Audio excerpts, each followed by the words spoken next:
Subscribe to Mufti Tariq Masood, famous scholar. الحمد لله نحمده ونستعينه ونستغفره ونؤمن به ونتوكل عليه ونعوذ بالله من شرور أنفسنا ومن سيئات أعمالنا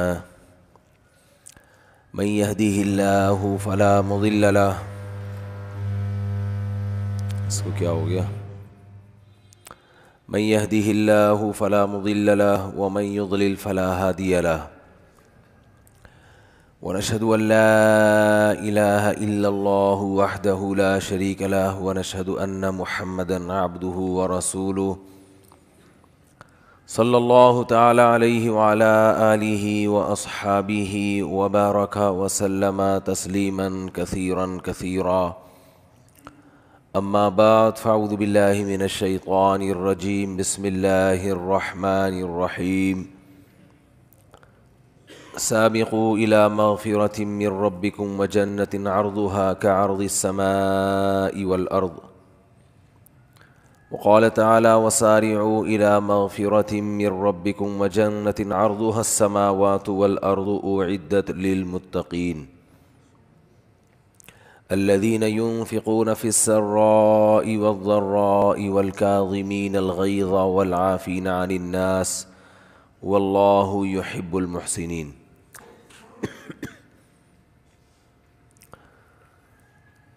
وقال النبي صلى الله عليه وسلم الكيس من دان نفسه وعمل لما بعد الموت. قرآن مجید کی آیات اور رسول اللہ صلی اللہ علیہ وسلم کی ایک حدیث پڑھی ہے. اللہ تعالیٰ سے دعا ہے اللہ تعالیٰ صحیح طرح سے بات کہنے کی، سننے کی، سمجھنے کی. اس کو کیا ہو گیا؟ سننے کی اور اللہ تعالیٰ سمجھنے کی توفیق عطا فرمائے.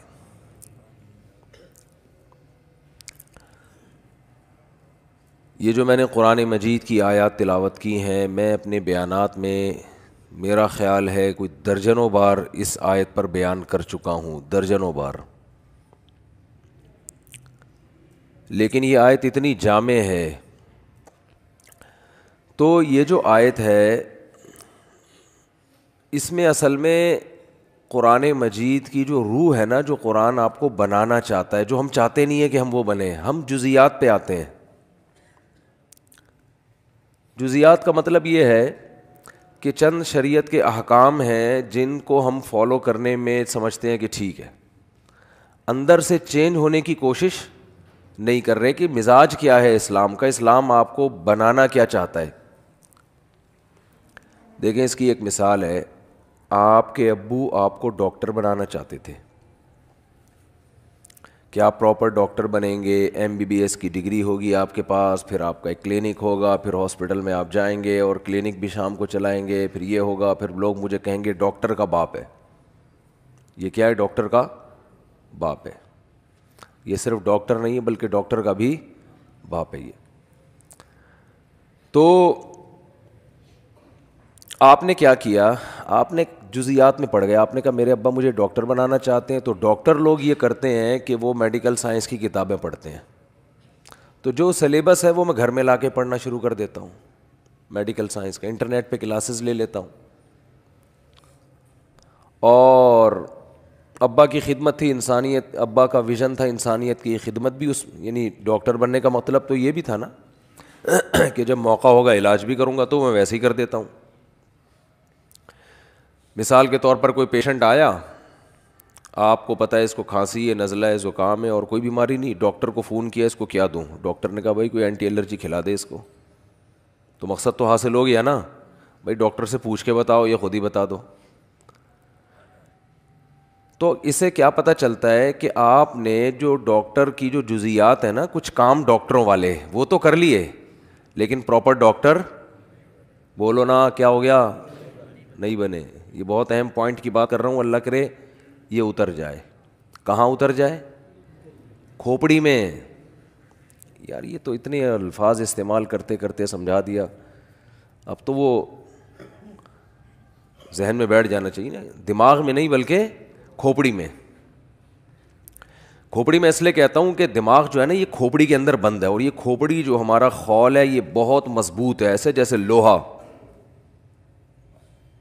تو ادھر سے بات اس کھوپڑی کو کراس کر کے دماغ میں اتر جائے یہ آسان کام نہیں ہے. تو اس لیے میں کھوپڑی کا لفظ استعمال کرتا ہوں کہ کھوپڑی میں اتر جائے. جب کھوپڑی کے اندر ہو گئی تو پھر تو دماغ ہی آگے, بھائی کھوپڑی کے بعد ڈائریکٹ دماغ شروع ہو جاتا ہے. میرا تو ایسا ہی ہے, اب آپ لوگ کا مجھے پتہ نہیں ہے, جو ڈاکٹروں سے سنا ہے ہم نے.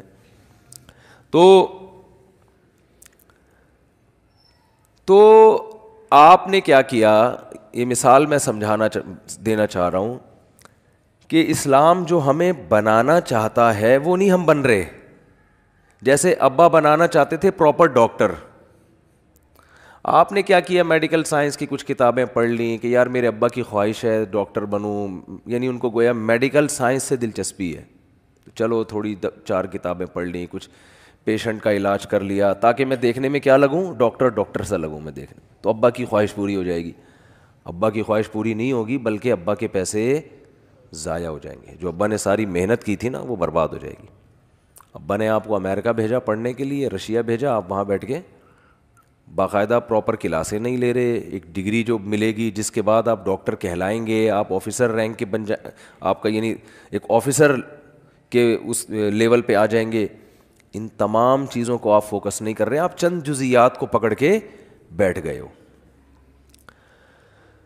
تو اللہ جو ہمیں بنانا چاہتا ہے نا اندر سے, وہ اندر سے چینج کرنا چاہتا ہے. وہ اندر سے چینج کیا کرنا چاہتا ہے, پہلے میں یہ بتا دوں کہ وہ کچھ مثالیں دیتا ہے کہ نیک لوگ ایسے ہوتے ہیں. ہم نے کیا کیا, ہم نے کہا نیک لوگ چونکہ ایسے ہوتے ہیں لہذا جیسے ہوتے ہیں ویسے کچھ کام شروع کر دو, نیک بننے کی ضرورت بولو نہیں ہے. یہ بہت بڑا فالٹ ہے. اللہ نے تعریف کی نا, نیک لوگ ہوتے ہیں تہجد پڑھتے ہیں, نیک لوگ ہوتے ہیں صدقات و خیرات کرتے ہیں, نیک لوگ وہ ہیں جو غصے کے کڑوے گھونٹ کو پیتے ہیں. تو ہم نے کہا چلو ایک دفعہ ہم بھی پی لیں گے. ابا پہ غصہ آیا تھا, ونس اپون اے ٹائم ہم نے بھی کڑوا گھونٹ, بولتے کیوں نہیں, پی لیا تھا. جیسے جو پراپر ڈاکٹر نہیں ہوتا ایک دفعہ وہ بھی علاج کر لیتا ہے. کرونا کا بھی علاج کیا تھا نا, کتنے جو ڈاکٹر نہیں ہیں انہوں نے قہوے بھی پلائے اور پتہ نہیں کیا کیا ہوا نہیں ہوا یہ تو اللہ ہی جانے. لیکن ایک مثال دے رہا ہوں, وہ تو ہر آدمی بھائی ادھر آپ مفتی صاحب گلا خراب ہے تھوڑا غرارے کر لو کہتے ہیں نا لوگ, یہ بھی تو علاج ہی ہے. او بھائی یہ کام تو آپ ڈاکٹروں والے کر رہے ہو لیکن اس سے ڈاکٹر نہیں بن جاؤ گے.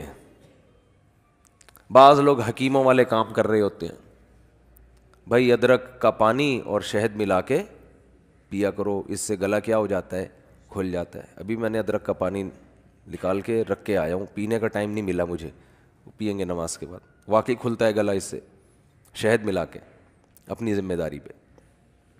تو جو ہے تو اس سے حکیم تھوڑی بن جائے گا آدمی. ہاں یہ کام حکیموں والا ہے.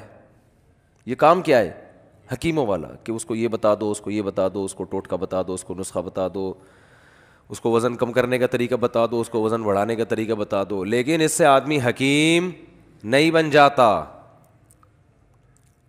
مسلمانوں والے کام ایک الگ چیز ہے اور مسلمان بن جانا یہ ایک الگ چیز ہے. تبھی ہمارے ہاں بہت سے لوگ حیران ہوتے ہیں کہ قرآن نے ایمان والوں کی جو صفات بیان کی ہیں وہ تو آج کل کافروں میں زیادہ نظر آ رہی ہیں ہم کو. تبھی لوگ کہتے ہیں یار پھر تو وہ جنت میں جائیں گے. جنتیوں کی جو علامت اللہ نے بیان کی ہے وہ یہ کہ معاہدے کو پورا کرتے ہیں. یہ بہت اہم, اللہ نے اہل ایمان کی صفات میں اس صفت کو بہت زیادہ ہائی لائٹ کیا ہے کہ اپنے معاہدوں کو بولو پورا کرتے ہیں. تو پورا کون کر رہا ہے, مسلمان کرتے ہیں, غیر مسلم.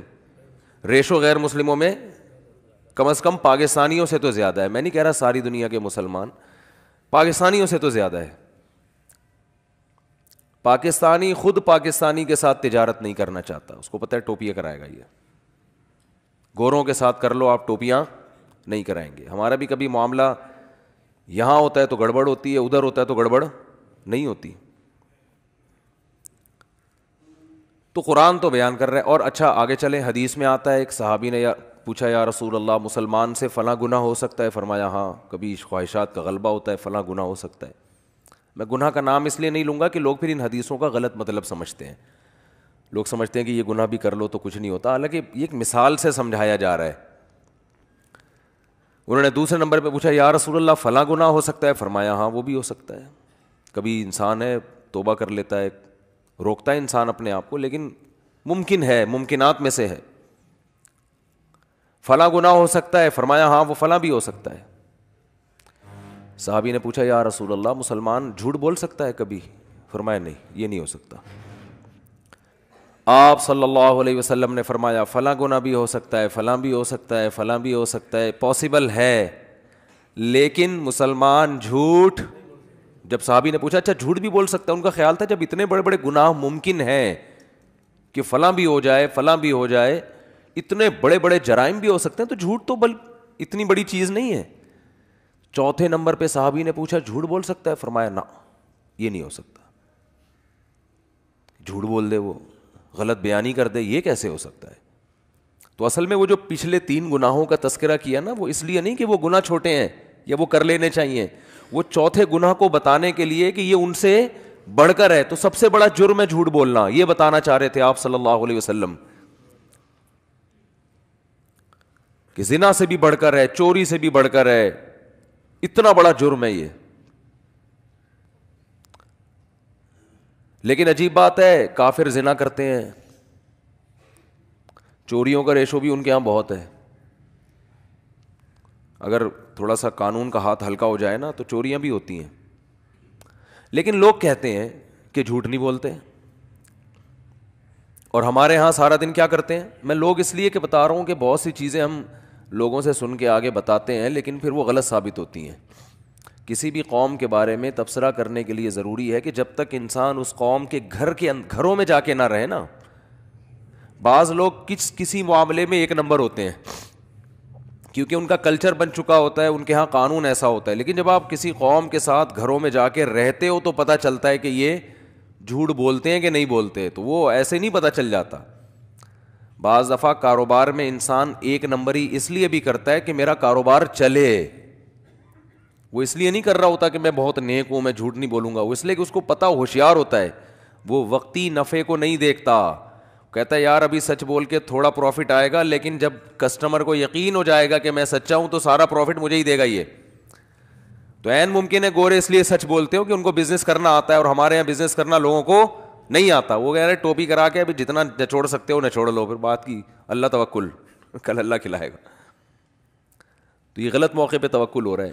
لیکن فرض کر لیتے ہیں, ایک صاحب نے مجھے بتایا, کہتے ہیں گورے جھوٹ نہیں بولتے کسٹمر سے, بیوی سے بولتے ہیں, اور بہت زیادہ بولتے ہیں. 10 گرل فرینڈ رکھی ہوں گی, لیکن بیوی کو یہی بولا ہوگا میری کوئی گرل فرینڈ نہیں ہے. سارے نہیں, ہر طرح کے لوگ ہر دور میں ہوتے ہیں. صحابہ کے دور میں بھی جب وہ کفر میں تھے تو کافر ہونے کے باوجود ان کے ہاں جھوٹ کو بہت برا سمجھا جاتا تھا. حضرت ابو سفیان رضی اللہ تعالیٰ عنہ نے جب بادشاہ کے سامنے تقریر کی ہے, حالانکہ یہ اس وقت یہ غیر مسلم تھے, حضرت ابو سفیان یہ غیر مسلم تھے. بادشاہ نے ان کو بلایا اور نبی صلی اللہ علیہ وسلم کے بارے میں پوچھنا شروع کیا کہ جس شخص نے تمہاری قوم میں نبوت کا دعویٰ کیا ہے اس کے حالات مجھے بتاؤ. اب آپ بتائیے کہ جو سوال وہ پوچھ رہا ہے, حضرت ابو سفیان تھے اس وقت اسلام کے بہت بڑے دشمن, جنگیں ہو رہی تھیں, تو ایسے موقع پہ درست بات کرنا کس قدر مشکل کام ہے بادشاہ کے سامنے. تو حضرت ابو سفیان جب اسلام لائے نا تو خود اپنا بیان دیا, انہوں نے حدیث سنائی کہ بادشاہ نے جو مجھ سے سوالات پوچھے تھے کہ کیا محمد صلی اللہ علیہ وسلم نے 40 سال کے دوران کبھی تم نے ان کا کوئی جھوٹ پکڑا؟ ابو سفیان نے کہا کہ ہم نے کبھی جھوٹ بولتے ہوئے ہم نے نہیں دیکھا. تو اس ہرقل نے کہا کہ ایک آدمی نے زندگی میں کبھی جھوٹ نہ بولا ہو اور ایک دم بولنے پر آیا تو اتنا بڑا جھوٹ کہ میں خدا کا نبی ہوں, یہ کیسے ہو سکتا ہے؟ دیکھو جو جھوٹ بولتا ہے نا وہ ایک دم سے نہیں بولتا, اس کی مثال ہے جو ڈاکو ہوتے ہیں. ایک ڈاکو نے کروڑوں روپے بینک سے لوٹے, 10 آدمی اس کے ساتھ, اور 10 بندوں کو مار دیا اور یہ کیا اور وہ کیا, لوٹ کے چلا گیا. پکڑا گیا تو کہہ رہا ہے میں نے تو آج تک کسی مسجد سے چپل بھی نہیں چرائی, یہ پہلی دفعہ ہوا ہے. تو مان لو گے؟ بولو گے یار پہلی دفعہ میں اتنی بڑی کارروائی نہیں ہوتی. فرسٹ ٹائم تو یہ ہوتا ہے کہ آپ مسجد سے چپل چراتے ہو, پھر لوگوں کی گھنٹیاں بجا بجا کے بھاگتے ہو, پھر یہ ہوتا ہے, پھر یہ ہوتا ہے. ہوتے ہوتے ایک وقت آتا ہے کہ آپ بہت بڑے ڈاکو بن جاتے ہو.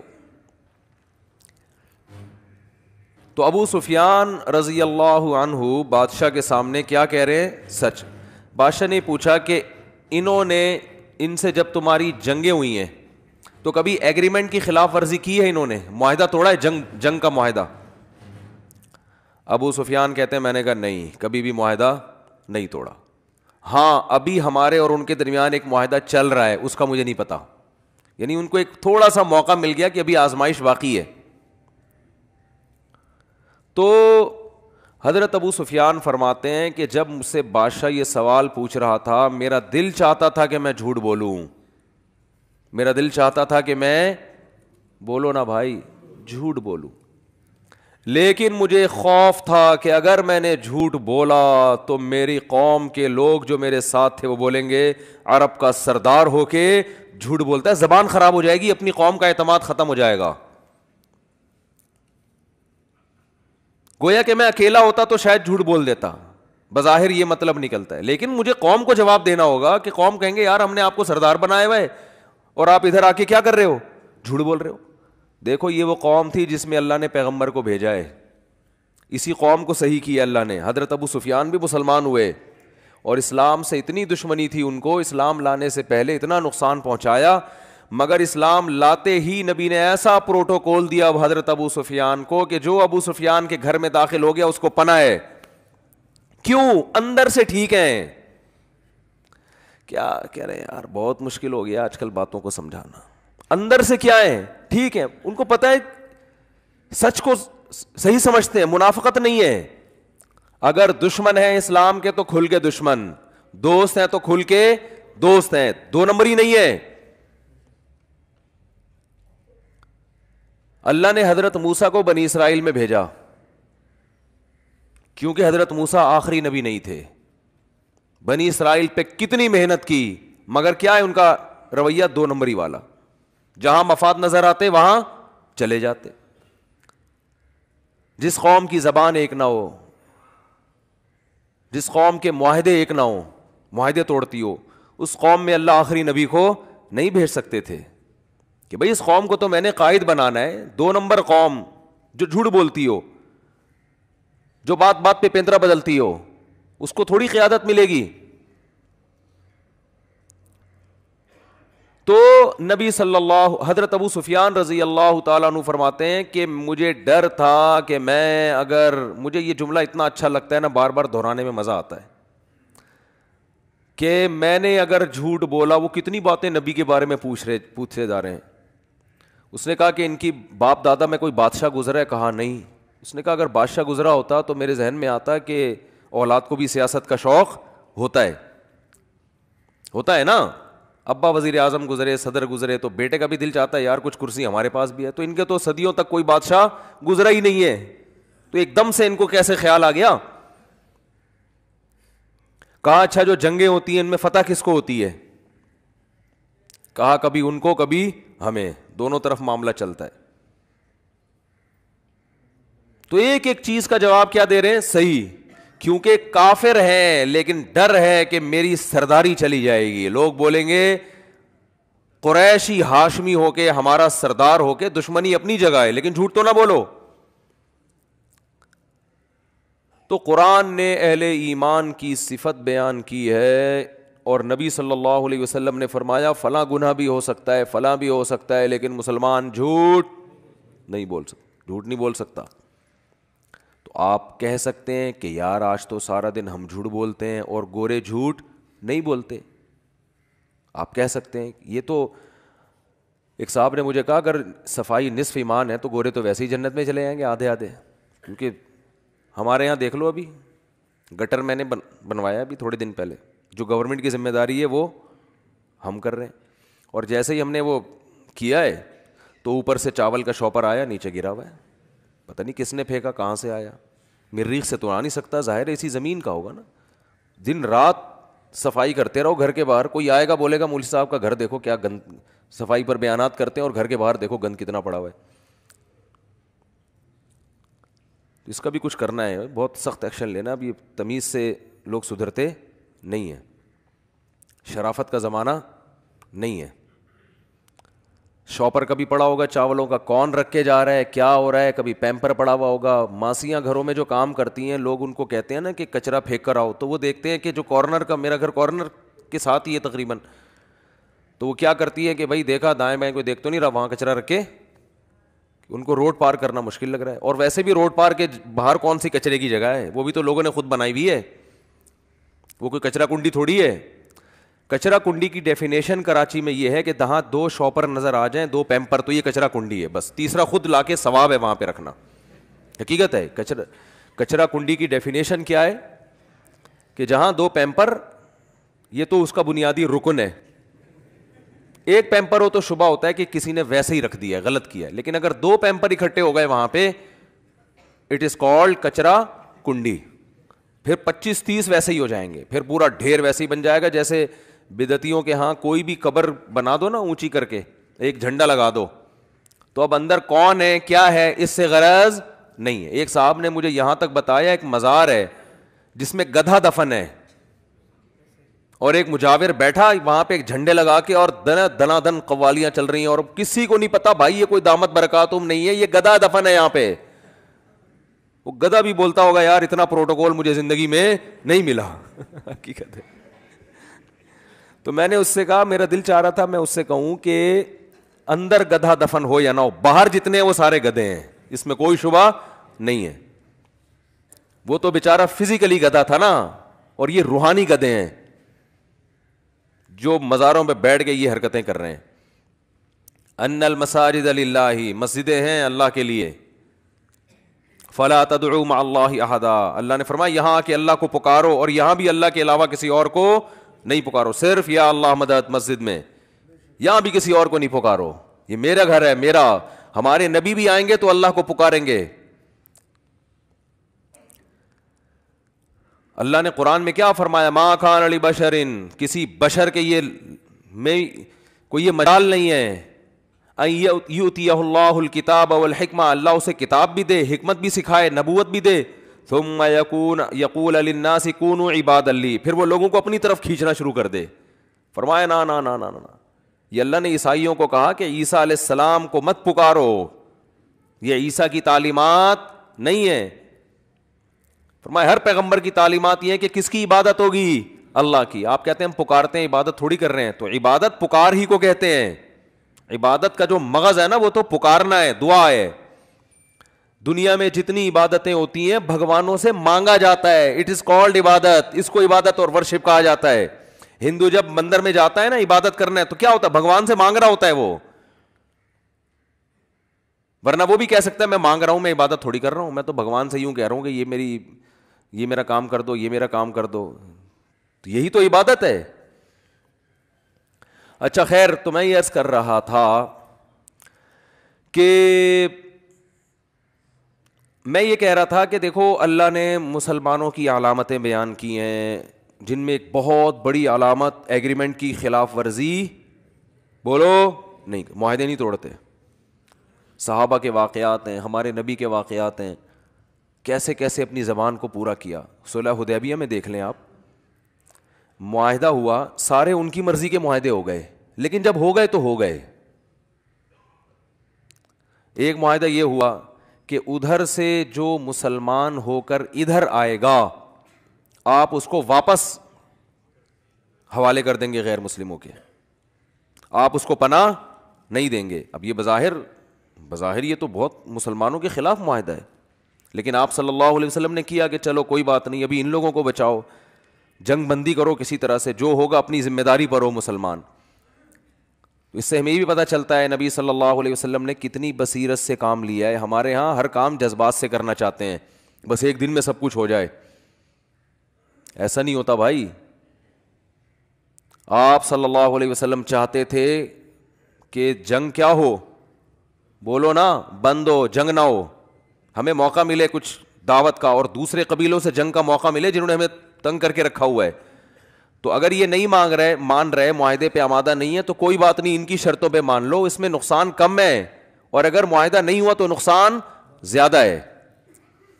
تو یہ پوری زندگی میں انسان کو نا اس طرح سے زندگی گزارنی چاہیے, پوری زندگی انہی اصولوں پہ.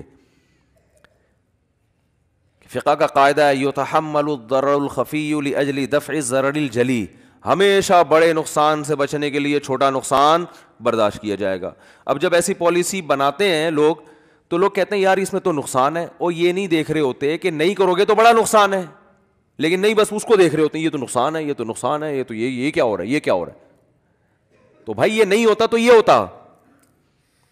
ڈاکٹروں سے بھی لوگ لڑتے ہیں, آپ نے یہ دوا کھلائی, اس کا تو مجھے یہ ہو رہا ہے, اس کا تو مجھے یہ نقصان. ڈاکٹر کہے گا بھائی یہ سائیڈ افیکٹ ہیں, نہیں کھلاتے تو پھر اس سے بڑے مسائل ہوتے. تو کسی کو بھی نہیں معاف کرتے لوگ. تو نبی صلی اللہ علیہ وسلم نے ایگریمنٹ کیا, حضرت ابو جندل رضی اللہ, ابھی ایگریمنٹ پہ سائن نہیں ہوئے, زبانی ایگریمنٹ ہو گیا, سگنیچر نہیں ہوئے, مہر نہیں لگی ہے, زبانی ہو گیا. اسلام زبانی ایگریمنٹ کو مانتا ہے نا. ریٹن کا تو مطلب یہ ہوتا ہے کہ کل ثبوت رہے, ہم دکھا سکیں.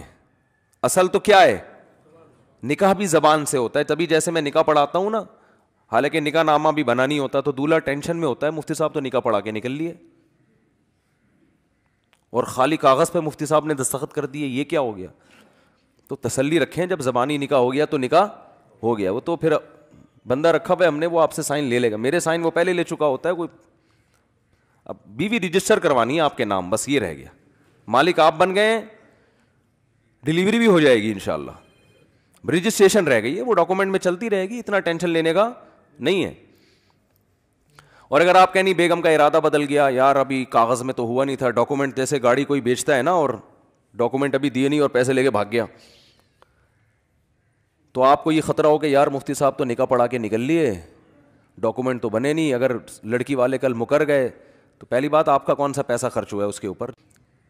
وہ تو گاڑی کے پیسے لے کے بندہ بھاگ جائے تو بھاگ جائے, یہاں تو آپ نے کیا دھیلا بھی خرچ نہیں ہوا آپ کا.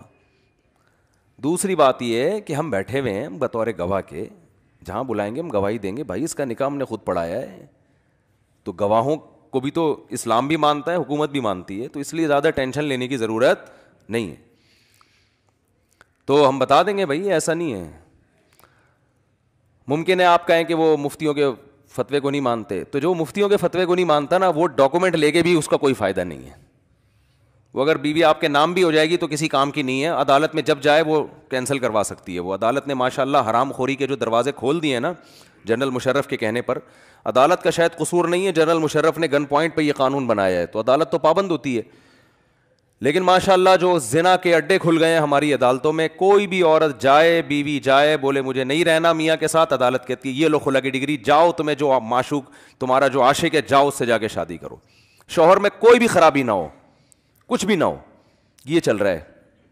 تو اس لیے یہ بیگم شیگم اپنے نام کرانے کی ٹینشن نہ لیا کریں, نام ہو کے بھی 2 منٹ میں چاہے گی اپنا یہاں سے نام ہٹوا کے وسیم بھائی کا نام ڈال دے گی, ٹھیک ہے نا, جو اچھا لگ رہا ہے بھائی یہ والا زیادہ اچھا لگ رہا ہے, یہ والا ڈال دو, تو چل جاتا ہے. یہ عدالتوں نے یہ حرام خوری ماشاء اللہ طبیعت سے ہو گئی ہے اب یہ, اور خاموش بھی ہیں لوگ, اس پہ آواز نہیں اٹھا رہے اس کے خلاف. پتہ نہیں کیا ہو گیا, میں حیران ہوں. تو خیر کیا یار بات کہاں سے کہاں چلی جاتی جی. تو میں یہ عرض کر رہا تھا, یہ جو کیونکہ معاہدے اور جھوٹ والا عنصر بہت اہم ہے نا, تو اس لیے تھوڑا سا اس کو میں زیادہ ہائی لائٹ کر رہا ہوں.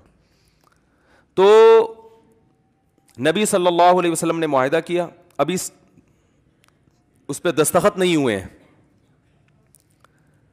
تو آپ صلی اللہ علیہ وسلم نے, حضرت ابو جندل مسلمان ہو کر آ گئے اس دوران, بڑی وہاں مشقت گزاری انہوں نے, اور فرار ہوئے وہاں سے کہ اب میں آ رہا ہوں مدینہ, مسلمان پناہ دیں گے. ادھر آئے ہیں, ادھر مشرکین نے کہا ان کو ہمارے حوالے کر دو, ان کو ہمارے حوالے کرو. کس قدر صحابہ پہ قیامت گزری ہوگی. غیرت مند آدمی کے لیے ایسا کرنا بڑا مشکل ہوتا ہے کہ اپنا آدمی آیا ہو اور آپ ان کے حوالے کر دیں, وہ تو اور ظلم کریں گے. یہ آزمائش مسلمانوں کی بھی تھی اور حضرت ابو جندل کی بھی تھی. کہ اپنے ہاتھوں سے کسی کو حوالے کیا جائے یا منع کر دیا جائے یہاں مت آؤ, اور وہ پھر بھی دین پر قائم رہے. تو انہوں نے کہا یا رسول اللہ آپ مجھے ان کے حوالے کرتے ہیں, لیکن آپ صلی اللہ علیہ وسلم خاموش. بھائی ایگریمنٹ ہو چکا ہے. کیسا مسلمان زبان کا پکا ہوتا ہے کہ نہیں ہوتا. اور آج ایگریمنٹ کرتے ہیں اگلے کو بیوقوف بنانے کے لیے کہ ابھی تو معاہدہ کر رہے ہیں تاکہ اس سے پیسہ تو نکالیں کسی طریقے سے, ویسے دے نہیں رہا یہ شرافت سے. اور پہلے سے نیت ہوتی ہے کہ یہ ڈاکومنٹ اپنے فائدے کے لیے بنا رہے ہیں, اس کے ساتھ اس کو دھوکہ دینے کے لیے بنا رہے ہیں. مجھے آپ ایک بات بتاؤ, حضرت ابو جندل تو مسلمان تھے اور ان کا ایمان اس لیول پہ تھا جس کا میں اور آپ تصور نہیں کر سکتے. نبی کی زیارت ہوئی ہو اور مکہ میں جہاں کوئی مفاد ہی نہ ہو اسلام قبول کرنے میں, اپنا گھر چھوڑنا پڑ رہا ہے, اپنا وطن چھوڑنا پڑ رہا ہے, اپنا خاندان, تو ان کی ایمان میں کوئی شک کر سکتا ہے؟ لیکن آپ صلی اللہ علیہ وسلم نے زبان اور معاہدے کی پابندی کی وجہ سے ان تمام باتوں کو نظر انداز کر دیا. تو ہم معاہدہ توڑتے ہیں پیسے کھانے کے لیے, دوسرے کو نقصان پہنچانے کے لیے. ہمارے پیش نظر اسلام نہیں ہوتا. تو بتائے کہ جب اسلام بھی ہے تو بھی معاہدہ نہیں توڑنا, تو دوسرے کو بے وقوف بنانے کے لیے, دوسرے کا مال کھانے کے لیے معاہدہ توڑنا کہاں سے جائز ہو گیا؟ آج جو معاہدے توڑے جا رہے ہیں نا, اس میں کسی کو فائدہ نہیں پہنچایا جا رہا. دیکھو نبی صلی اللہ علیہ وسلم نقل کفر نباشت, اگر معاہدہ توڑ دیتے تو حضرت ابو جندل کو فائدہ ہوتا نا اس کا کہ بھئی مجھے پناہ مل گئی. اس کے باوجود بھی آپ نے معاہدہ نہیں توڑا, فائدہ کی کے باوجود نہیں توڑا. تو اسلام بتا رہے کہ کسی کا فائدہ بھی ہو تو آپ ایگریمنٹ نہیں توڑ سکتے. تو آپ کسی کو نقصان پہنچانے کے لیے کہاں سے ایگریمنٹ توڑ سکتے ہو بھائی؟ یہ کہاں سے جائز ہے؟ تو حضرت ابو جندل کو جب واپس کیا, ان کے حوالے کر دیا, وہ تین بندے آئے کہ انہوں نے کہا کہ لے جاؤ ان کو, وہ گرفتار کر کے لے گئے. حضرت ابو جندل تھے ہوشیار, ایک تو ایمان پکا تھا. انہوں نے کہا نبی جو کر رہے ہیں اپنے لحاظ سے صحیح کر رہے ہیں. ایمان مضبوط تھا, نہ مرتد ہوئے نہ اسلام سے پھرے. انہوں نے کہا کہ مشرکین کے بارے میں سوچا کہ نبی کا معاہدہ ہے نا تم سے, میرا تو کوئی معاہدہ نہیں ہے, دل میں سوچا. پھر ایک چال چلی. وہ جو ایک بندہ کھڑا ہوا تھا, 2 تھے یا 3 تھے مجھے بھی یاد نہیں, ان سے کہا کہ یار تمہاری تلوار بڑی خوبصورت ہے. اس نے کہا ہاں, اور مکھن لگانا شروع کیا. یہ مکھن اچھا والا مکھن تھا, یہ کوئی غلط سینس میں نہ لے کے جائیں اس کو. جو آدمی غلط ہوتا ہے نا وہ اپنی تعریف سے چوڑا ہو جاتا ہے. کہا ایسی خوبصورت تلوار یار, یہ وہ, اس نے پکڑا دی, وہ زبردست, چیک کر کے دیکھو. جیسے ہی آئی ہے ہاتھ میں, انہوں نے کہا کہ بھائی میرا تمہارا کوئی معاہدہ نہیں ہے. اسی کی گردن اڑا دی انہوں نے. دوسرا بھاگ گیا یا اس کو بھی مار دیا. اس کے بعد یہ ساحل سمندر پہ چلے گئے نا, ساحل سمندر پہ, وہاں جا کے قرار ڈالا کہ جو نہ مدینہ کی حدود میں اور نہ مکہ کی حدود میں. تو جو بھی مسلمان ہو کے آتا نا, جو مسلمان ہوتا, ان کو پتا تھا نبی تو پناہ دیں گے نہیں, تو وہ سارے ادھر ہی چلے جاتے. ادھر پورا لشکر تیار ہو گیا اور انہوں نے لڑنا شروع کر دیا قافلوں کے ساتھ کہ بھئی ہمارا تمہارا کوئی ایگریمنٹ نہیں ہے, نبی کا ہے نا, نبی کا, ہمارا تھوڑی کوئی, ہم تو نبی کی کسٹڈی میں گئے نہیں ہیں. تو جب لڑنا شروع کیا تو مشرکین اتنے تنگ آ گئے, انہوں نے معاہدہ ہی ختم کروا دیا خود بخود ہی. تو انسان جب زبان کا پکا ہوتا ہے نا, وقتی نقصان ہوتا ہے, نتیجے کے لحاظ سے اس کو فائدہ ہوتا ہے. اور جو جھوٹ بولتا ہے, 2 نمبری کرتا ہے, اس کو اس وقت فائدہ ہوتا ہے, بعد میں اس کو بڑا نقصان ہوتا ہے. اور اللہ کی عادت ہے 2 نمبر پکڑا جاتا ہے. یہ ایسی چیز ہے جو زیادہ عرصہ چلتی نہیں ہے. تو میں یہ عرض کر رہا تھا کہ اسلام نے اہل ایمان کی علامتیں بیان کی. وہ یوں کرتے ہیں, وہ نماز پڑھتے ہیں, وہ زکوٰۃ دیتے ہیں, وہ غریبوں کا خیال کرتے ہیں. تو ہم نے وہ علامات لے کے ہم نے کہا چلو ہم بھی تھوڑا تھوڑا اس میں اپنا حصہ ڈال لیں. وائپر والے کو 20 روپے پکڑا دیے, پہلے 5 کا دور تھا, 20 روپے کر 10-20 ہو گیا ہے, تو ہم نے بھی صدقہ کر دیا. یہ بھائی ایسے ہے کہ یہ تو کافروں میں بھی کچھ چیزیں پائی جاتی ہیں. صفائی نصف ایمان ہے, یہاں بات چل رہی تھی. ایک صاحب نے کہا پھر انگریز تو آدھے سے زیادہ ہی مومن ہے, مسلمان تو مومن سرے سے ہے ہی نہیں. کیونکہ ہمارے ہاں اندر کا تو اللہ ہی بہتر جانتا ہے کس کا کتنا حساب کتاب صاف ستھرا ہے کہ نہیں ہے, لیکن باہر کا معاملہ تو جو ساری دنیا دیکھ رہی ہے وہ تو سب کو نظر آ رہا ہے نا. کیا گند ہے ماشاء اللہ, کیا خاص طور پہ کراچی، پنجاب میں بھی ہے لیکن اتنا نہیں ہے، کراچی تو کچرا کنڈی کا دوسرا نام بن گیا ہے. کھڈے روڈ کی حالات دیکھو. ایک بوڑھی خاتون رکشے میں بیٹھی، چیخیں نکل گئی ان کی، بیچاری کو اتارنا پڑا کیونکہ کمر کے مسئلے تھے، وہ رکشا اور اوپر سے کھڈے. تو وہ بیچاری ایسی چیخیں مار مار کے، ان کے جو پوتا تھا اس نے کہا میں نے دادی کو بڑی مشکل سے پھر تھوڑا سا آگے جا کے نکالا ہے یہاں سے. وہ بیچارہ غریب آدمی تھا، وہ نہیں ٹیکسی افورڈ کر سکتا، اور ٹیکسی میں دھکے نہیں جھٹکے نہیں لگیں گے اس کو. تو وہ تو یعنی ظاہر ہے کراچی کے کھڈے کا کسی بھی ٹائم پہ کوئی بھروسہ نہیں ہے، کوئی بھی ٹائم پہ کھڈا آ سکتا ہے. اسپیڈ بریکر بھی اتنے بڑے بڑے اونچے، جیسے کٹی پہاڑی ہے، پوری پہاڑی ہے یہ نا، ایسے اسپیڈ بریکر بنائے ہوئے ہیں اور اس پہ کوئی نشان نہیں ہے. میں ایک دفعہ ایک گاڑی میں آ رہا تھا تو اسپیڈ بریکر کا پتہ نہیں چلا، ہم اسپیڈ میں، کوئی نشان ہی نہیں اسپیڈ بریکر. وہ گاڑی جو اتنا اچھل کے دھڑام سے نیچے گری ہے، میں خود تو اللہ کا شکر ہے ہم تو بچ گئے. ہمیں پتہ ہی نہیں، گاڑی کا انجن آئل لیک ہونا شروع ہو گیا اور وہ سارا انجن آئل ختم اور گاڑی کیا انجن کیا ہو گیا، سیز. اب جب انجن سیز ہوتا ہے تو پھر میکینک پہناتا ہے آپ کو چیزیں مختلف قسم کی، وہ ایک نئی ٹینشن ہے. وہ اگر 10,000 کا خرچہ ہے تو 1,00,000 کر کے بتائے گا وہ، پھر اس میں 5 چیزیں اور نکالے گا، وہ بھی ایگریمنٹ کی خلاف ورزی، جھوٹ. ہمیں تو ایک میکینک اب مل گیا الحمدللہ، دیندار ہے، لیکن اس وقت تجربے نہیں تھے زیادہ، تو وہ پھر الگ سے ٹوپیاں کرانا شروع کرے گا، 20 چیزیں الگ نکال دے گا وہ اس میں. اور پھر ایک دفعہ میکینک کے پاس چلے گئے، قیامت تک اب آپ جاتے ہی رہو. کچھ ایسا ٹیکا لگائے گا گاڑی میں کہ جو ہے اب آپ اسی کے قیامت تک کے لیے محتاج ہو گئے ہو. الائنمنٹ ہی صحیح کرتے رہو ساری زندگی بیٹھ کے، اس کی جو بھگتے ہیں وہی بتا رہے ہیں ہم. یہ والا ٹائر ادھر ہوا ہے تو یوں کرو گے تو اب تھوڑا سا ادھر ہو گیا، اب یوں میرے پاس بائک تھی، ایک دفعہ میں گرا اس سے 125، تو میں گرا نا تو اس کا وہ جو ٹی ہوتا ہے نا آگے سے ٹیڑھا ہو گیا. اب مجھے طبیعت میں ایک تھوڑی سی مزاج یہ ہے کہ بھائی یہ صحیح سیدھا ہونا چاہیے نا، اتنی 125 0 میٹر رکھی ہوئی ہے تو یہ تو ٹی تو صحیح ہو نا. 1 سال میں نے ایڑی چوٹی کا زور لگا دیا، کسی کا باپ بھی اسے ٹھیک نہیں کر سکا. ڈینٹر کے پاس لے کر گئے، وہ ادھر کرتا تو تھوڑا سا ادھر ہو جاتا، پھر ادھر. ابے میں نے کہا یار تمہیں کام آتا ہے تو بتاؤ، نہیں آتا تو رہنے دو. آتا سب کو ہے، آتا. پھر آخر میں کہہ رہے ہیں اس کو کمپنی لے جاؤ، کمپنی لے جاؤ، 125 کی جو کمپنی ہے نا وہ کرے گی. تو مجھے پتا تھا وہ بھی نہیں کرے گی کمپنی. تو مجھے نہیں پتا کہ یعنی کیا کرے گی کمپنی بیٹھ کے، اس میں اتنے کی بائک نہیں ہے جتنے کمپنی پیسے لے لے گی، اگر کر بھی لے گی تو. تو معاہدوں کی خلاف ورزی، معاہدوں کی خلاف ورزی، جھوٹ، جھوٹ بھی تو معاہدے کی خلاف ورزی جھوٹ ہی کی ایک قسم ہے نا، جھوٹ کی ایک قسم ہے کہ جو ایگریمنٹ کرتے ہیں اس کو توڑتے ہیں. تو بات وہیں سے چلی تھی. وہ کہتے ہیں نا شاعر نے، تمنا مختصر سی ہے مگر تمہید طولانی.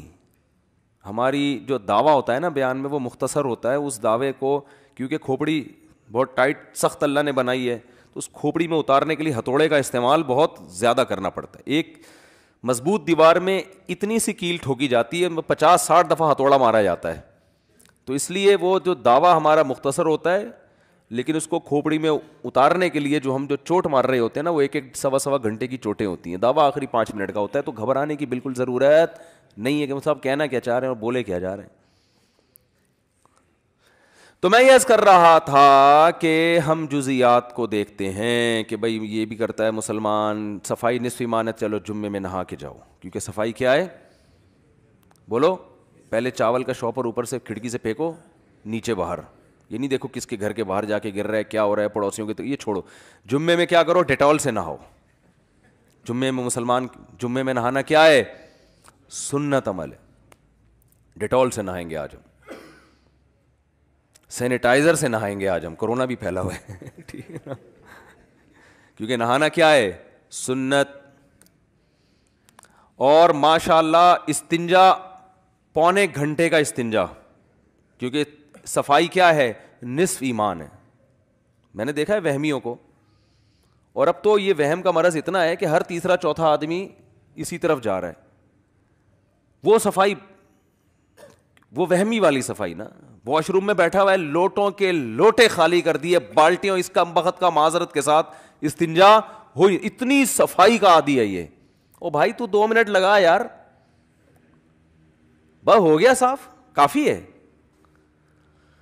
اس کی میڈیکل رپورٹ کی ضرورت تھوڑی ہے کہ جراثیم سارے مر گئے کہ نہیں مر گئے, آغا خان سے ٹیسٹ کرواؤ جا کے, یار دیکھنا کوئی جرثومہ باقی تو نہیں رہ گیا. تو آپ اس قدر وہمی.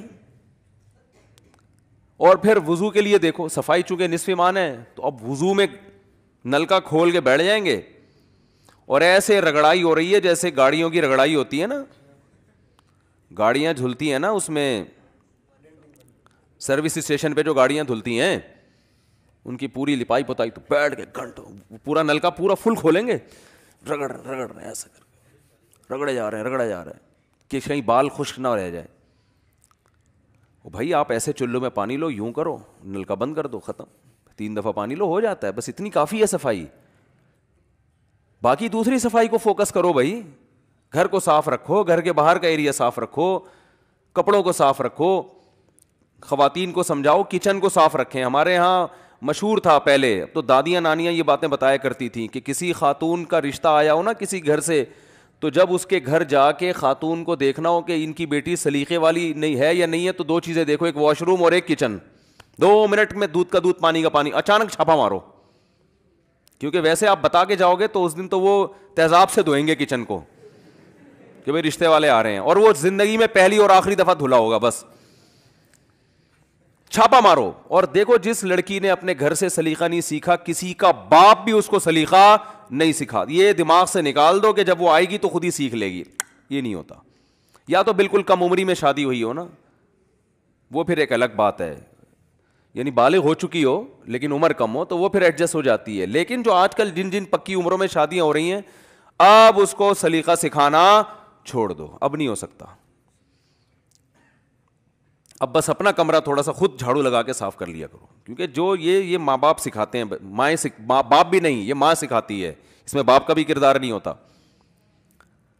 تو لوگ پھر لڑتے ہیں مجھ سے, آ کے بولتے ہیں یار وہ سلیقہ نہیں ہے. میں نے کہا پہلے سے نہیں تھا تو اب نہیں ہو سکتا, اب نہیں ہو, اب برداشت کرو ایسے ہی. میں یہ نہیں کہتا کہ خدا نخواستہ ان بیسوں پہ علیحدگی ہو, یہ تو یہ نہیں ہو. اور یہ بعض لوگ کا خیال ہے ہم گھر میں ماسیاں رکھ لیں گے تو صاف ہو جائے گا گھر. دماغ سے قیامت تک کے لیے یہ چیز نکال دو کہ اگر آپ کی گھر والی کی طبیعت میں سلیقہ نہیں ہے, ماسیاں 100 بھی رکھ لو گے, گھر صاف نہیں رہے گا. کیونکہ گھر کو صاف کرنا یہ آسان ہے, رکھنا بہت مشکل ہے. جن کی طبیعتوں میں صفائی اور سلیقہ ہوتا ہے نا, وہ گھر صاف رکھتے ہیں, کرتے نہیں ہے. کرنے کا مطلب ایک دفعہ ہو گیا بس, وہ تو پھر فوراً گندا ہو جائے گا. ارے ایک دفعہ کچن صاف ہو گیا صبح صبح, تو فوراً ناشتہ بنے گا, تو دوبارہ گندا ہو گیا. لنچ میں دوبارہ گندا ہو گیا, بچے کو کچھ پلانا ہے دودھ گرم کر کے, وہ دوبارہ گندا ہو گیا. تو گھر صاف کرنا اتنا بڑا مسئلہ تھوڑی ہے, رکھنا بڑا مسئلہ ہے. تو بعض خواتین گھر صاف رکھتی ہیں, بعض کرتی ہیں رکھتی نہیں ہے, اور بعض کرتی بھی نہیں ہے رکھتی بھی نہیں ہے. تو جو آج کل مارکیٹ میں چل رہا ہے نا, وہ یہ تیسری قسم زیادہ چل رہی ہے کہ نہ کرنا ہے نہ رکھنا ہے. کیونکہ معذرت کے ساتھ ماں باپ ان کو دنیا کی ہر چیز سکھا رہے ہیں, گھر داری نہیں سکھا رہے. کیونکہ ہماری یونیورسٹیوں کا گھر داری ٹاپک ہی نہیں ہے. آپ اپنی بچیوں کو اسکول میں کالج میں پڑھا رہے ہو, ان کا ٹاپک میڈیکل سائنس ہے, ان کا ٹاپک فزکس ہے, ان کا ٹاپک کیمسٹری ہے. گھر تو سائنس کی کے ٹاپک میں آتا ہی نہیں ہے نا. اب یا تو گھر داری کی معاشرے میں ضرورت ہی نہیں ہے, تو اس کو بھی سکھانے کی ضرورت نہیں. آپ سمجھتے ہو صرف معاشرے میں انجینئر چاہیے, ڈاکٹر چاہیے. او بھائی معاشرے کو ایک گھر والی بھی تو چاہیے نا اچھی. یار کیا کریں یار, سمجھ میں کیوں نہیں آ رہا یار, مجھے بتاؤ. معاشرے کو ایک گھر اچھے گھر داری کی بھی تو ضروری. آپ یہ کہہ سکتے ہو نہیں اب معاشرہ ماڈرن ہو گیا ہے, اصل میں سارا کچھ سب چیزوں کا حل سائنس میں ہے, تو پھر یہ گھر گرا دو, ہوٹلوں پہ آ جاؤ. یہ جو گھر بنا رہے ہو نا بحریہ ٹاؤن میں, ڈیفینس میں, گلشن اقبال میں, یہ ان ٹوپی ڈراموں کی ضرورت نہیں ہے. خام خواہ کی انویسٹمنٹ بلا وجہ کی, نہ کرائے پہ لو نہ خریدو, پھر ہوٹل میں رہا کرو. سمجھ رہے ہو, کرائے پہ لے لو, اتنا خرچہ نہیں ہوتا اس میں, سستے ہوٹل بھی مل جاتے ہیں, تو اس میں اتنا خرچہ نہیں ہے. جاؤ خام خواہ کی 1-1, 1.5, 2-2, 3-3 کروڑ کی انویسٹمنٹ. تو لیکن اگر بچے بھی پیدا ہوں گے, گھر والی بھی چاہیے, بیگم بھی ہو, تو پھر اس کو تمیز بھی ہونی چاہیے کہ گھر کو کیسے چلایا جاتا ہے, میاں کو کیسے پوچھا جاتا ہے. آفس میاں جب جاتا ہے تو اسے کس طرح سے ٹاٹا کرنا ہے, جب وہ گھر پہ آئے گا تو کیسے اس کو ریسیو کرنا ہے, ٹھیک ہے نا. کن چیزوں سے اس کو تکلیف ہوتی ہے, تو گھر میں ہنگامہ ہوتا ہے, تو ان چیزوں میں زبان کو کیا کرنا ہے, خاموش رہنا ہے. بھائی منع کے ابا یہ پسند نہیں کرتے بالکل, ٹھیک ہے نا, یہ ان سے ان کا میٹر کیا ہو جاتا ہے, شارٹ ہو جاتا ہے. تو پھر وہ تمیز, اور اس کو بھی چاہیے کہ بھائی جب گھر تمیز سے چلانا ہے تو دونوں نے مل کے چلانا ہے نا. تو اسکولوں میں تو نہیں سکھایا جا رہا, یونیورسٹیوں میں تو نہیں سکھایا جا رہا, بلکہ باغی بنایا جا رہا ہے, الٹا سکھایا جا رہا ہے, اگینسٹ کیا جا رہا ہے. عورت کو شوہر سے آزاد, یہ شوہر وار کچھ نہیں ہے. وہ میں بتاؤں نا, کرنل ہیں ریٹائر, میری دوستی ہوئی ان سے, تو انہوں نے کہا کہ میری بچی ایک بہت ہی ماڈرن اسکول میں پڑھ رہی ہے, تو میں نے اس سے پانی مانگا, تو بچی نے کہا آپ خود جو کام آپ خود کر سکتے, انگلش میں کہا جو کام آپ خود کر سکتے ہیں وہ دوسروں سے نہیں لینا چاہیے. کہہ رہے, میں نے کہا یار ہماری ماں جب ہمیں بلاتی تھی, ہمارے تو بھائیوں میں لڑائی ہوتی تھی کہ پہلے کون پانی پلائے گا,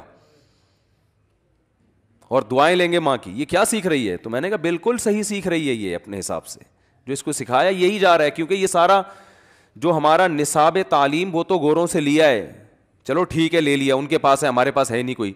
لیکن کلچر بھی کہاں سے لیا جا رہا ہے؟ گوروں سے. ان کا تو گھر ہوتا ہی نہیں ہے بھائی. میں تھائی لینڈ گیا, اتنے بڑے بڑے بنگلے, میں نے کہا مجھے ان کے اندر لے کے جاؤ, گھروں کے اندر, میں دیکھنا چاہتا ہوں یہ لوگ کیسے رہتے ہیں, ان کا فیملی سسٹم کیا ہے, اندر سے کیسے ہیں یہ لوگ. تو وہ لے کے ہی نہیں گئے, انہوں نے کہا رہتے ہی نہیں ہے. گھر 1000 گز کا ہے, اس میں ایک بوائے فرینڈ ایک گرل فرینڈ, اور اگر چلو میاں بیوی بھی ہوں گے تو ایک آدھ بچہ ہوگا, تو اس کے لیے اتنا گھرداری اور یہ ٹوپی ڈراموں کی ضرورت بولو نا نہیں ہے. وہ کہتے ہیں کیا ٹینشن ہے, صحیح ہے نہیں ہے تو بھی ٹھیک ہے. پیسہ تھا تو انہوں نے 1000 گز کا بنگلہ بنا لیا, لیکن اندر سے خالی ہے. اور ہمارے یہاں دیکھو گلستان جوہر میں جاؤ آپ, اتنا سا فلیٹ ہوگا, اندر سے کیا ہوگا, آباد ہوگا.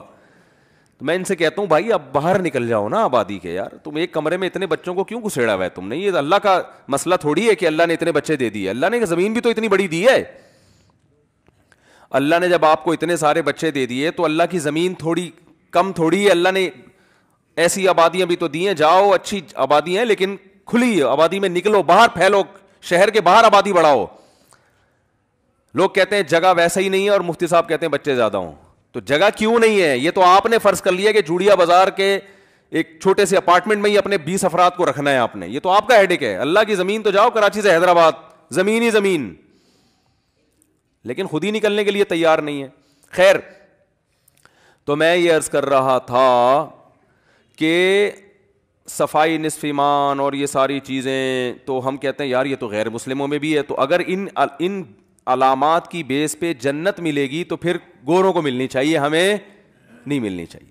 تو اصل بات یہ ہے کہ ہم علامتوں کو دیکھ رہے ہیں, ہم جزیات کو دیکھ رہے ہیں. جیسے جس بچے کو پڑھنے کے لیے بھیجا تھا وہ یہ دیکھ رہا ہے کہ میرے ابا کو یہ پسند ہے کہ میں مریضوں کا علاج کروں, وہ تو میں ویسے ہی ڈاکٹروں کے مشورے سے کر لیتا ہوں.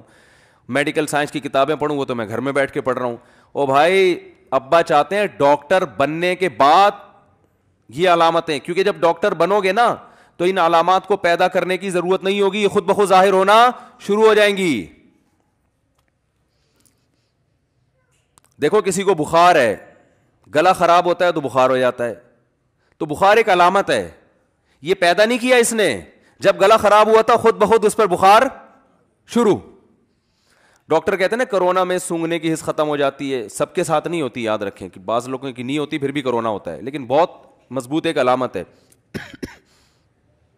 تو سونگنے کی حس ختم خود سے نہیں ہوئی ہے, یا آپ نے خود نہیں کی ہے, پہلے بیمار ہوئے اور اس کی علامات ظاہر ہونا شروع ہو گئیں.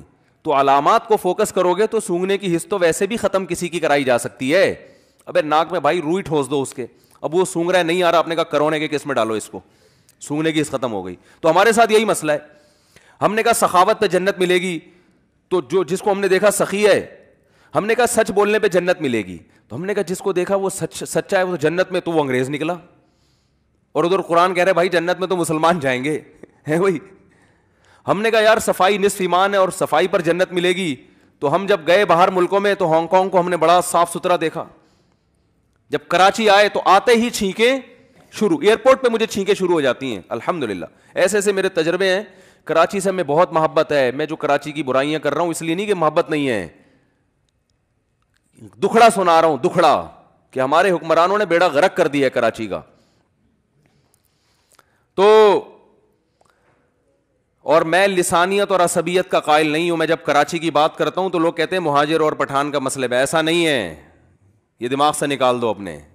بہت سے میرے کچھ بیانات کو لوگ غلط لے کے جا رہے ہیں. ہم نے عصبیت اور لسانیت کو اگر فروغ دینا ہوتا تو جب لسانیت اپنے عروج پر تھی اس وقت ہم نے لسانیت کے خلاف بیانات کیے ہیں کہ اسلام میں پٹھان مہاجر پنجابی کچھ نہیں ہوتا.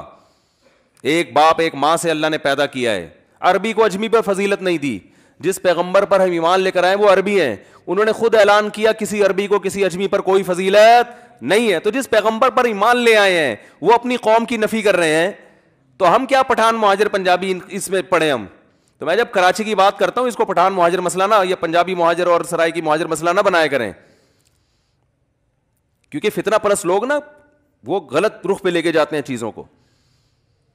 لیکن انسان جہاں رہتا ہے پلتا ہے جوان ہوتا ہے اس جگہ سے اس کو محبت ہوتی ہے, یہ تو نیچرل ہے نا. تو ہم کراچی میں ہی رہے, ساری زندگی گزر گئی, یہیں کے نہاریاں پھوڑی ہیں, یہیں کے انڈے والا برگر بھی کھایا, زنگر بھی کھایا, اور یہیں پہ ہم نے وہاں چانپیں بھی کھائی ہیں الحمدللہ, شنواری اور پتہ نہیں کیا کیا کتنے بڑے بڑے مدر ہوٹلوں کا نام یاد نہیں رہتا, کام یاد رہتا ہے بس الحمدللہ. وہ لوگ مجھ سے پوچھتے ہیں اس کا کیا نام تھا, میں کو پتہ نہیں کیا نام تھا یار. کھانے کا پوچھو اچھا تھا کہ نہیں تھا. تو کھانے ہمیں یہاں کے مزے کے لگتے ہیں, نہاری ہے اور اس میں نیمبو نچوڑو اور مغز ڈلواؤ اور تھوڑا مکھن کا تڑکا لگواؤ اور پھر اپنی ذمہ داری پہ کھاؤ. اور اس پہلے سوچو کہ صبح پولیس آ کے اٹھائے گی آپ کو یا خود اٹھو گے, یہ سوچ کے کھاؤ.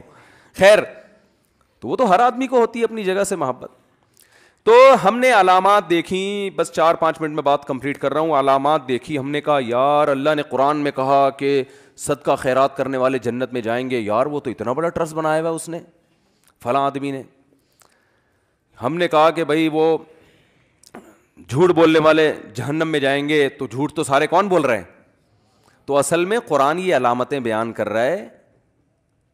یہ ایسے ہی ہے جیسے ڈاکٹر علامتیں بیان کرتے ہیں کہ سونگنے کی حس چلی جاتی ہے کرونا میں, تو ہم کسی کو کرونا کا پیشنٹ بنانے کے لیے نا اس کی سونگنے کی حس کو فوکس کر رہے ہیں کہ اس کی سونگنے کی حس ختم کرو, اس سے وہ کرونا کا پیشنٹ نہیں بنے گا. یہ علامات ہیں. تو اللہ چاہتے ہیں آپ میں کچھ اندر سے ایسی تبدیلی ہو جس کی وجہ سے آپ, جب یہ تبدیلی اندر سے چینجنگ آئے گی تو خود بخود یہ چیزیں ظاہر ہونا شروع ہو جائیں گی. وہ اندر سے چینجنگ کیا ہے, وہ بڑی خاندانی ہے. وہ اللہ کرے کسی طرح کھوپڑی میں اتر جائے. وہ چینجنگ یہ ہے جو میں بار بار کہتا رہتا ہوں, وَمَا الْحَيَاةُ الدُّنْيَا إِلَّا مَتَاعُ الْغُرُورِ. یہ دھوکے کا گھر ہے, مسافر خانہ ہے, دل لگانے کی جگہ نہیں ہے. اس سے محبت مت کرو. جب دنیا سے محبت نہیں کرو گے تو پھر تو جب آخرت سے محبت شروع کر دو گے پھر تو سارے کام آخرت کے لیے ہوں گے نا. سخاوت خود بخود ہوگی. جھوٹ سے خود بخود بچے گا, اس کو پتا ہے جھوٹ بولنے سے دنیا میں کامیابی ملتی ہے, آخرت میں اللہ کی نظر میں انسان بہت زیادہ گر جاتا ہے, اللہ کی نظر میں اس کا مقام ختم ہو جاتا ہے. ہمارے نبی ایگریمنٹ پورا کر رہے ہیں, اپنے ساتھی کو غیر مسلموں کے حوالے کر رہے ہیں, اور میں ایگریمنٹ توڑ کر دوسرے کا پیسہ لے لوں, یہ کیسے میں پیغمبر کو قیامت کے دن منہ کیسے دکھاؤں گا. میں نے معاہدہ کیا تھا کہ اتنے لاکھ روپے میں فلاں تاریخ تک پہنچا دوں گا, تو کل قیامت میں جب نبی صلی اللہ علیہ وسلم حوض کوثر پہ پانی پلائیں گے تو کیسے سامنا کروں گا. آپ کہیں گے میں نے ایگریمنٹ کیا تھا تو اپنے ساتھی کو غیر مسلموں کے حوالے کر دیا ان کے رحم و کرم پہ, اور تو نے ایگریمنٹ کیا اور دوسرے کے کروڑوں روپے تو نے ہتھیا لیے. کس منہ سے آئے تو حوض کوثر پہ پانی پینے کے لیے. لیکن وہی بات ہے نا, جب غیرت ختم ہو جائے تو یہ ساری چیزیں خود بخود ختم ہو جاتی ہیں. تو جب آپ اصل میں مسلمان علامات کو فوکس کر رہا ہے, وہ اپنے آپ کو اندر سے تبدیل کرنے کے لیے تیار نہیں ہے. وہ دنیا سے دل لگانا نہیں چھوڑتا. وہ کہتے ہیں یہ دنیا اصل ہے, یہاں جس نے کھا لیا پی لیا, ہاں ٹھیک ہے تھوڑا بہت نماز روزہ بھی چلتا ہے یار, تھوڑا بہت مدرسے میں ڈبے میں پیسے ڈال دیے, تھوڑا کسی غریب کی مدد کر دی, چلتا ہے تھوڑا بہت, تو وہ تو کافر بھی کرتے ہیں نا. ہو سکتا ہے قبر وبر میں تھوڑا بہت کام آ جائے. جب وہ عربی ڈرامے دیکھ سکتے تھے کہ شاید اس سے بخشش ہو جائے, ایک صاحب سے پوچھا گیا کہ آپ کیا کرتے ہیں, انہوں نے کہا میں عربی ڈرامے دیکھتا ہوں. کیوں بھائی؟ کہہ رہے ہیں ہو سکتا ہے قیامت کے دن اس سے بخشش ہو جائے میری. اللہ کہے گا کہ بھائی عربی سے محبت تھی, عربی ڈرامے دیکھتا تھا. تو ہمارا حساب کتاب یہی ہے کہ یار تھوڑا سا یوں کر لیتے ہیں, تو ڈرامہ انگلش میں بھی آتا ہے, اردو میں بھی آتا ہے, تو عربی سے محبت ہے تو ڈرامے چینل کون سا لگایا ہوا ہے, بولو عربی. تو شاید اللہ بخش دے کہ بھائی تو عربی ڈرامے دیکھا کرتا تھا. تو یہ حساب کتاب چل رہا ہے اندر سے. جب تک صحابہ اندر سے چینج ہو چکے تھے, سمجھ رہے ہو, تبھی تو آپ دیکھو نا صحابی رسول کو قتل کے لیے لایا گیا تو کھڑا کیا گیا ان کو مشرکین مکہ نے کہ اب ان کو قتل کریں گے, گردن اڑائیں گے. تو انہوں نے, ان کا ارادہ ہوا کہ میں اپنے جسم کی صفائی کر لوں شہادت سے پہلے, جو غیر ضروری بال ہوتے ہیں وہ صاف کر لوں. تو انہوں نے اس طرح منگوایا بلیڈ, کہا کہ مجھے تھوڑی سی مہلت دو قتل کرنے سے پہلے, کیونکہ اسلام صفائی پسند ہے نا. تو انہوں نے کہا میں اللہ کے پاس بھی صاف ستھرا ہو کے جانا چاہتا ہوں, ان کا نیت یہ تھی. تو اپنے جو بال غیر ضروری ہوتے ہیں وہ انہوں نے صاف کیے. اسی دوران مشرکین میں سے کسی کا بچہ آ گیا ان کے پاس, بچہ ایسے کھیلتا ہوا آ گیا, انہوں نے پکڑ لیا اس کو. اب وہ چاہتے اس کو مار سکتے تھے لیکن انہوں نے نہیں مارا, چھوڑ دیا اس بچے کو. اب جب قتل کا فیصلہ ہوا ہے نا کہ ان کی گردن اڑائی جائے گی, تو انہوں نے شعر پڑھا, فلست ابالی حین اقتل مسلمن حین اقتل مسلمن علی ای شق کان للہ مصرعی وذلک فی ذات الالہ وان یشاء یبارک علی اوصال شلو ممزعی. کیا خاندانی شعر ہے. کہہ رہے ہیں جب میں ایمان کی حالت میں دنیا سے جا رہا ہوں, اللہ کے لیے مر رہا ہوں, تو مجھے اس کی کوئی پرواہ نہیں ہے کہ گردن اڑنے کے بعد میرا دھڑ ادھر گرتا ہے یا ادھر گرتا ہے, کوئی پرواہ نہیں ہے. کیونکہ دنیا مسافر خانہ ہے نا, اصل تو آخرت ہے. تو اینڈ بہت اچھا ہو رہا ہے میرا, اعمال کا مدار اصل میں خاتمے پر ہے نا. تو اینڈ میرا کیا ہو رہا ہے, بہت اچھا. حالانکہ دنیا کے لحاظ سے دیکھا جائے تو اب سب سے بڑی ناکامی ہے کسی سے زندگی چھین لینا, اس سے بڑی کوئی ناکامی ہو سکتی ہے؟ ارے زندگی کے لیے تو سب کچھ ہو رہا ہے, اور یہاں جوانی میں ان کی زندگی چھینی جا رہی ہے لیکن خوش ہو رہے ہیں. کہہ رہے ہیں یہ سب اللہ کے لیے ہو رہا ہے, اور اس خدا کے پاس جانے والے ہیں, وہ بدلہ دے گا. دنیا مسافر خانہ ہے, یہاں سے تو ویسے ہی. تو جو اللہ نے آزمائش کے لیے بھیجا ہے اس میں بھرپور طریقے سے پورا اتر رہا ہوں میں الحمد, کیونکہ میرا اینڈ کیا ہو رہا ہے, انجام بہت اچھا ہو رہا ہے. کہ اللہ مجھ سے پوچھے گا تو نے کیا کیا, میں کہوں گا اللہ میں تیرے پاس آیا اس راستے سے ہوں, تیرے دین پر ڈٹا رہا. آج بھی وہ اعلان کر دیتے کہ میں واپس کافر ہو جاتا ہوں, میں تمہارا دین, وہ چھوڑ دیتے. وہ جو ہے نا مشرکین مکہ چھوڑ دیتے کہ بھائی یہ تو مسلمان سے دوبارہ کافر ہو گئے, کوئی بات نہیں. لیکن وہ کیا کہہ رہے ہیں, لست ابالی حین اقتل مسلما, میری موت اسلام پر ہو رہی ہے, ایمان پر ہو رہی ہے. تو خوش ہو کے اس کو کہہ رہے ہیں کہ بھائی اب تو مجھے پرواہ نہیں ہے. علی ای شق کان للہ مصرعی, کہ اللہ کے لیے جو میرا دھڑ زمین پہ گرے گا, ادھر گرے یا ادھر گرے. جب قتل ہوتا ہے نا کبھی دائیں طرف گرتا ہے کبھی بائیں طرف گرتا ہے. وذالک فی ذات الالہ وان یشاء, اور یہ سب اپنے معبود کی رضا میں ہو رہا ہے, اور میرا رب چاہے تو میری لاش کے ٹکڑوں میں ہی برکت ڈال دے گا. وہ کتنے قتلے بنانے بنا دو, انہی قتلوں میں اللہ برکت ڈالے گا. اور وہ اس برکت کہتے ہیں خیر کو. جتنے قتلے میری لاش کے بنیں گے نا اتنی برکت ہوگی. قیامت میں کہوں گا اللہ تیری راہ میں یہ سب کچھ کیا. اور ہم زندگی کے اتنے حریص ہیں, یہ جو پیسہ اپنے لیے اپنی اولاد کے لیے, کیا ہے 90 سال 100 سال تک ہم مرے نہیں, تیار ہی نہیں ہے مرنے کے لیے. تیار ہوتے تو 60 سال میں بنگلے خرید رہے ہوتے. ہمارے ایک جاننے والے, اللہ تعالیٰ, آپ تو جانتے نہیں ہیں تو اس لیے غیبت نہیں ہے, وہ بھی نہیں میرا بیان سنتے, اور اگر سن بھی لیں گے ان کو نہیں سمجھ میں آئے گا. بہت پرانا قصہ ہے, 20 سال ماشاء اللہ 75 سال ان کی عمر تھی. تو اپنا پرانا گھر توڑ کے نیا بنا رہے تھے. ہم لوگ کہہ رہے تھے یار 75 سال میں آپ اس گھر کو توڑ کے نیا بنا رہے ہو, کیا کر رہے ہو بھائی؟ پہلے تو اپنے آپ کو توڑ کے نیا کرو نا. گھر کے نئے ہونے سے آپ تھوڑی نئے ہو جاؤ گے. 75 سال اور پھر کھانستے بھی رہتے تھے. تو 2-4 سال کی لگ رہا تھا کہ اللہ تعالیٰ ان کو زندگی دے. پتہ نہیں انتقال ہو گیا زندہ ہیں, اگر انتقال ہو گیا تو اللہ مغفرت کرے, نہیں ہوا تو اللہ اور زندگی دے ان کو. ویسے 20 سال ہو گئے تو لگ رہا ہے کہ انا للہ ہو چکا ہوگا. اچھا خیر, تو گھر توڑ کے دوبارہ بنا رہے ہیں. او بھائی کیا کر رہے ہو, کیوں بنا رہے ہو اب اس عمر میں گھر توڑ کے دوبارہ؟ جو ہے بس اسی کو تھوڑا بہت ریپیئر کروا دو, اپنا ایک کمرہ اچھا سا بنا دو کہ بھائی میں بوڑھا ہو گیا, مجھے یہ کمرہ دے دو, اس میں اے سی لگا دو, مجھے تمیز سے دنیا سے جانے دو. لیکن توڑ توڑ کے بنائے جا رہے ہیں. جوان بھی یہ کام کر رہا ہے, او لمبی لمبی پلاننگ. تو اسلام چاہتا ہے آپ اندر سے کیا ہو جائیں, چینج. اس دنیا سے دل لگانا چھوڑ دیں, اس کو مسافر خانہ سمجھیں. او بھائی بیٹھے ہوئے اسٹیشن ہے, کبھی بھی بلاوا آ سکتا ہے. اور اس کو کراچی کا اسٹیشن سمجھیں آپ, پاکستان کا اسٹیشن. کیونکہ اگر آپ نے یورپ کا اسٹیشن سمجھا اس کو, تو پھر اس میں یہ ہوگا جو ٹائم دیا اسی ٹائم پہ ٹرین آئے گی, اس میں یہ پرابلم ہو جائے گی. پاکستان کا اسٹیشن سمجھیں گے تو کسی بھی وقت ٹرین آ سکتی ہے اور کسی بھی وقت جا سکتی, کوئی ٹائم نہیں ہے. اور ٹرین میں کون سا آپ منزل تک پہنچ جائیں گے. کل وہ میرپور خاص سے کچھ لوگ آئے ہوئے تھے, انہوں نے بتایا کہ وہ ٹرین میں آگ لگی تھی نا ابھی, تو ان کے بہت سارے لواحقین اس میں جل گئے, اور 15 منٹ تک آگ لگنے کے بعد بھی ٹرین چلتی رہی ہے. لیکن نہ وزیر ٹرین سے کوئی پوچھتا ہے, وزیر ریلوے سے, کہ یار 250 لوگ کوئلہ بنے ہیں, بہت سے چھلانگے مار کے زمین پہ ہڈیاں ٹوٹ کے مر گئے, اس کا کون حساب دے گا؟ وہ جب زنجیر کھینچی ٹرین رکی کیوں نہیں؟ کوئی ہے پوچھنے والا؟ تو یہ جنت میں جائیں گے؟ بولو کسی نے وزیر ریلوے سے پوچھا کہ آگ لگی ہے 15 منٹ, چلو آگ لگ گئی, غلطی ہو گئی, کچھ بھی ہو گیا, اور پتہ چلا کہ وہ پنکھا جو تھا نا اس میں شارٹ سرکٹ ہو رہا تھا, پہلے سے کمپلین بھی ہوئی تھی کہ اس میں آگ لگ سکتی ہے, پھر بھی نہیں پرواہ کی گئی. اس کے بعد آگ لگی ہے, 15 منٹ تک اسپیڈ کے ساتھ ٹرین چلتی رہی ہے, جس نے 2 بوگیوں کو مسلسل جھلسا دیا ہے. ہاں, سلنڈر کا الزام لگا دیا تبلیغ والوں کے اوپر. تو کوئی بھی لگا دے کسی کے اوپر بھی الزام. اگر بالفرض سلنڈر بھی پھٹا تھا تو زنجیر کھینچنے سے ٹرین تو رکنی چاہیے نا, وہ بھی نہیں. تو یہ بہت سے دنیا میں کیس نہیں ہوتا, دنیا میں نہیں ہوتا. اس لیے تو ہم آخرت پر ایمان رکھتے ہیں. اگر آخرت بھی نہیں ہے پھر تو یہ اللہ کا معاذ اللہ غلط ہے, معاذ اللہ نقل کفر.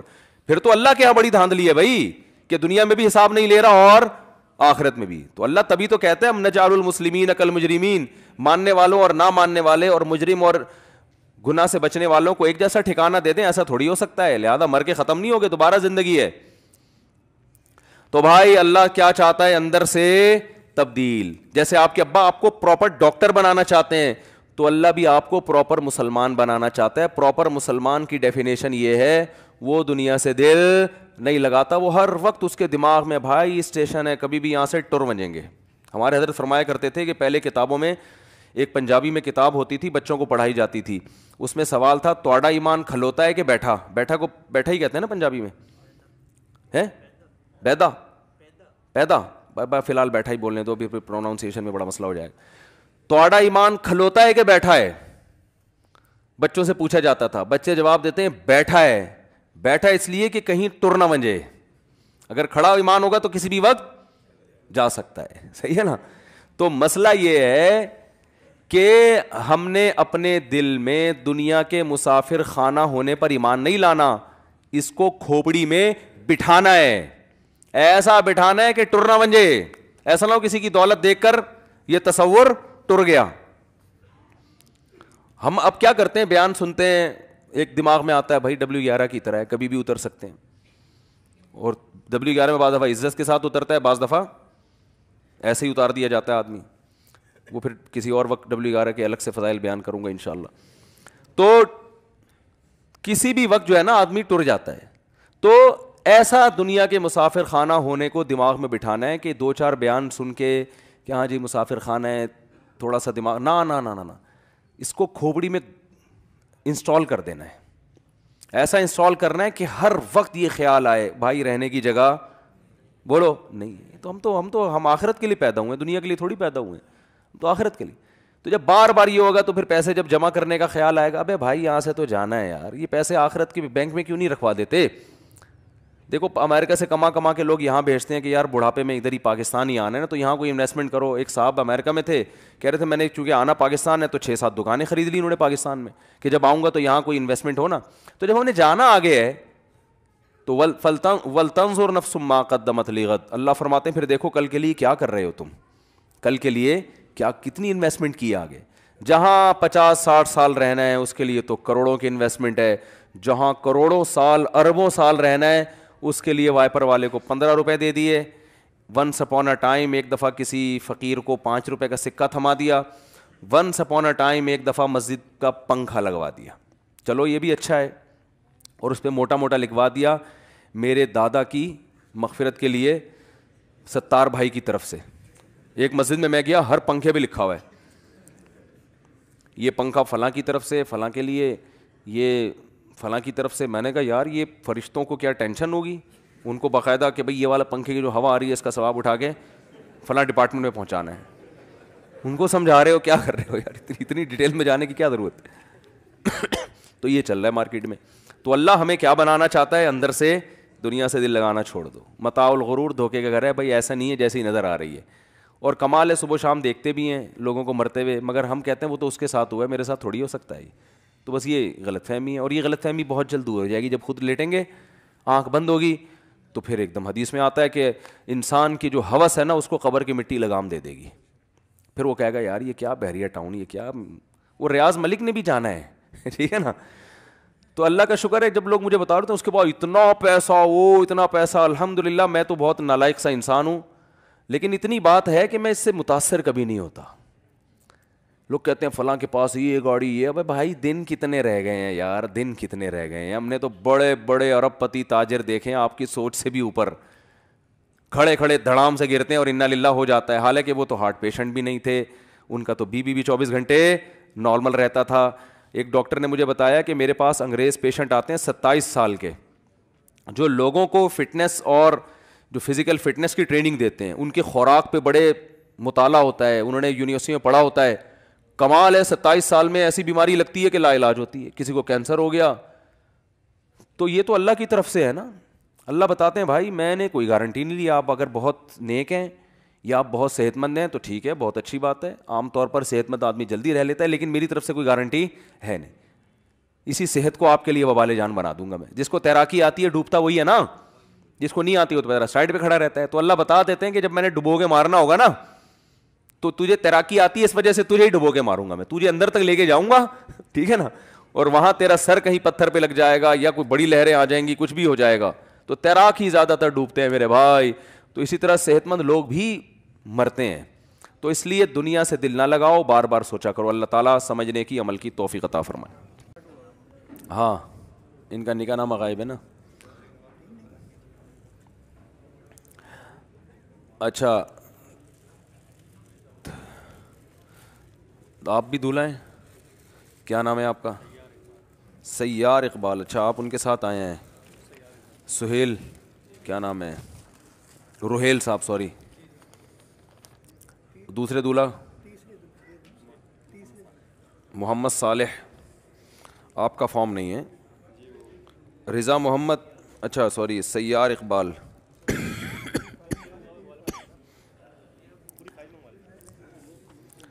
بھائی اتنا کافی ہے یار. انتاش بھائی, انتاش بھائی مارکیٹ سے شارٹ ہے, تھوڑا آگے آ جائیں یار, آپ کی شادی ہو رہی ہے. جس بندے کی شادی ہو وہ تو آئے نا کم از کم قریب میں. جن کی نہیں ہو رہی وہ آگے آگے بڑھ کے بیٹھے ہوئے ہیں.